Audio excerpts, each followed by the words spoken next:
And this is something I call ways of working. I've used it for years. And this is something that as a manager or as a leader, as a team lead, as a project lead, that I realized was pretty important. Leaders, as you've learned in your classes or as you've lived in life, have to be able to set vision and goals. They have to be able to hire and fire and build teams, right? But in addition to that, you really do have to set the expectations, particularly with regards to a culture. So let me share something that when I start any job with any team that I work with, I essentially lay these out. You might tweak them here and there. You might create your own. But just the fact that you lay them out and that, in fact, they are something that you talk through creates a real culture. So let me give you a sense. For example, if you're part of a team, and this is for Healthy Imagination team right now within GE, we're all ambassadors for the team. That means that actually you need to support and represent the team wherever you are.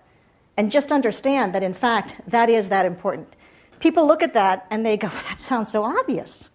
Well, but it's not. Because if you go out there and say, I don't agree with that, I don't believe that, you're going to get called on it. And I make that very clear to the folks that I work with. When I think of the issues within the team need to be resolved within the team, again, it sounds obvious, but laying this out when you start working with a team is actually pretty important. What does that mean? So you can go and say, you know what, pretend to like it, go outside, talk about it, second guess the decisions. And I will tell you, it'll be one of the worst functioning teams that probably exists.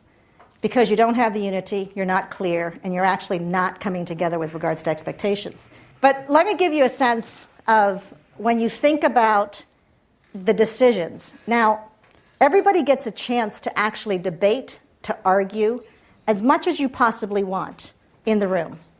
And the leader, the manager, the project team leader, whoever it might be, has to set that tone. It's a notion of culture.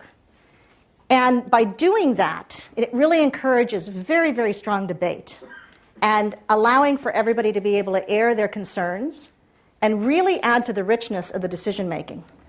Once those decisions are made, however, in order for crisp execution to occur, in order for success of the team and individual success, you really need to make sure that, in fact, you have debated it internally and not second-guessed it externally. One of the things I tell the teams that I work with is, hey, it's not that you never get to bring the decision back. You just don't get to second-guess it behind the scenes. You have to come back in front of us. You have to ask us, look us in the eyes, and say, we, in fact, are going to revisit this decision for the following reasons.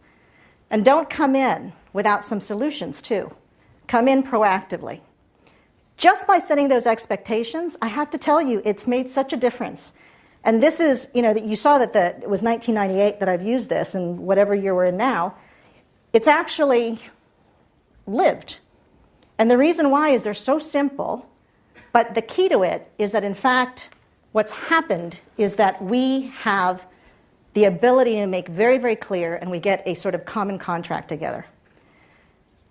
The other one I will tell you is this proactive project problem solving. What do I mean by that?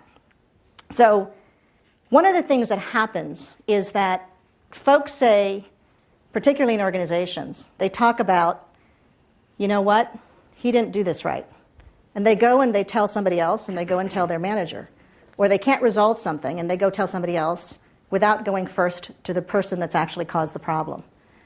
And you guys know how you feel when you haven't heard that there's a problem with you specifically, right? It's sort of human nature. In fact, it just gets worse and it escalates. So this whole escalation procedure, I always say go to the source first.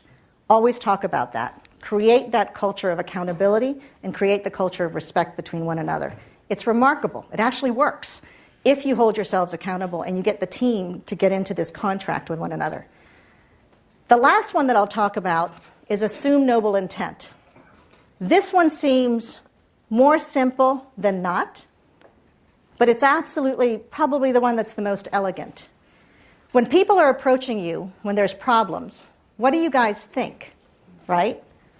Depending on who the person is, you have your preconceived notions, And you tend to think whatever you're thinking first.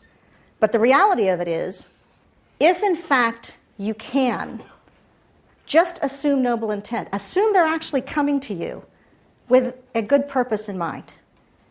Setting this kind of culture, I have to tell you guys, it's worked over and over again. It's put really high-performing teams in place.